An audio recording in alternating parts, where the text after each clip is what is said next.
السلام علیکم، پروگرام نعرہ حق میں خوش آمدید۔ آج کے پروگرام میں ہم بات کریں گے جو حالیہ سچویشن ضلع خضدار کے علاقے وڈ میں ہوئی پڑی ہے۔ کافی عرصے سے یہ سچویشن ہے، اس کو اس طریقے سے نہ ٹیکل کیا جا رہا ہے نہ سیریس لیا جا رہا ہے۔ کل بھی ادارے اس وقت حرکت میں آئے جب یہ کچھ ویڈیوز گردش کر رہی تھیں جو کہ وزیرستان کے نکل آئیں کہ بھائی وہاں بڑی بمباری ہو رہی ہے۔ تو یقیناً یہ بہت، اگر ایسا ہوا نہیں ہے تو ایسا پاسیبل ہے اور ہو سکتا ہے، اور اس کے کبھی امکانات ہیں کہ اگر اس کو صحیح طریقے سے ٹیکل نہ کیا گیا۔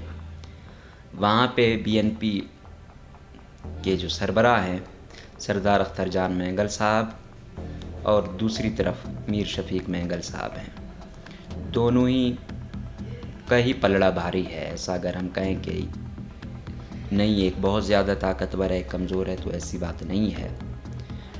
اور میں نے تو یہاں تک سنا ہے کہ اتنا جدید اسلحہ آیا ہوا ہے کہ انہوں نے فٹ کیا ہوا ہے، صرف وہ ریموٹ کنٹرول کی اس پہ وہ کرنا ہے اور وہ اسلحے نے جو ہے نا چلتے رہنا ہے۔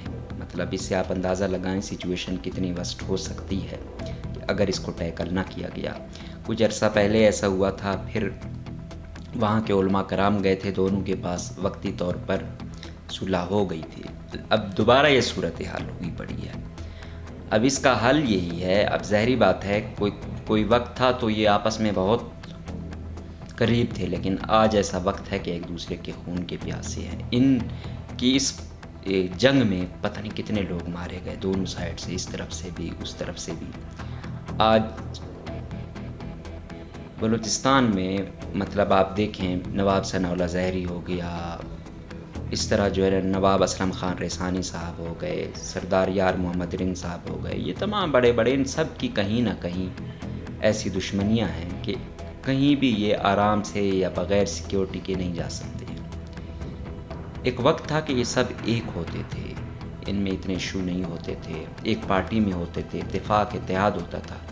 لیکن اب صورتحال ایسی ہو گئی ہے کہ بھائی بھائی کو نہیں چھوڑ رہا ہے، سیاست کے اقتدار کے لیے یا کسی اور اس کے لیے، جائیداد کے لیے۔ تو اب سچویشن بہت ورسٹ ہوتی جا رہی ہے۔ اب ایسا وہ ہو گیا ہے کہ مال و زر نے وہ رکھ رکھاؤ، وہ جو ایک تعلق خاطر داری ہوتی تھی، ایک سکون ہوتا تھا، اس کو بہت پیچھے چھوڑ دیا ہے۔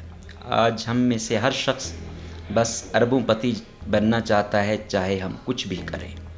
اور جب ہم اس نیج پہ پہنچتے ہیں، جب ہم کسی کا بندہ مارتے ہیں، تو پھر ظاہری بات ہے آپ جتنے بھی طاقتور ہوں تو آپ ایسے آرام سے نہیں چل سکتے پھر سکتے۔ تو اب آپ دیکھ رہے ہوں گے کہ بدقسمتی سے یہ چیزیں گھر گھر پہنچی ہوئی ہیں۔ اب کوئی کسی کی سپورٹ میں مارا گیا، کوئی کسی کی سپورٹ میں مارا گیا۔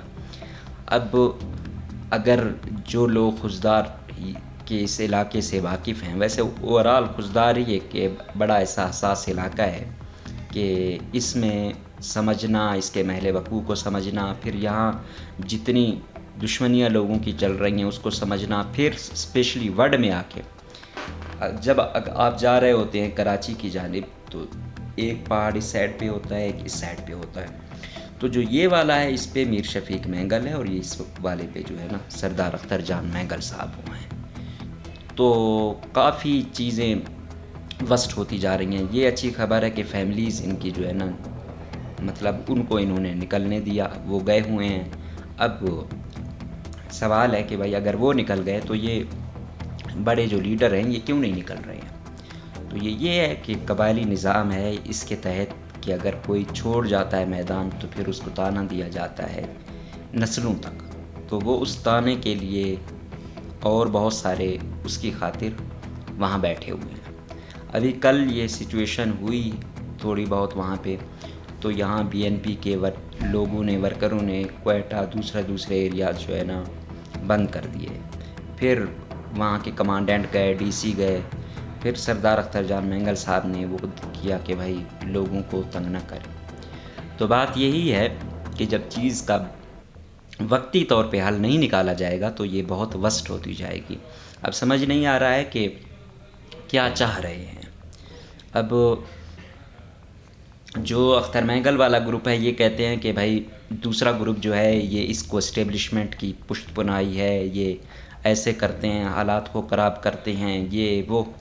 جو میر شفیق مینگل والا گروپ ہے وہ کہتے ہیں نہیں بھائی، یہ جو سردار اختر جان مینگل صاحب کے ایک بھائی جو آزاد لشکر چلاتے ہیں، یہ جو ہے نا ملک کے خلاف ہیں، یہ کرتے ہیں، ملک علاقے میں تمام جو افراتفری ہے وہ ان کی وجہ سے ہے۔ تو دونوں کے ایک دوسرے کے پر بڑے سنگین الزامات ہیں۔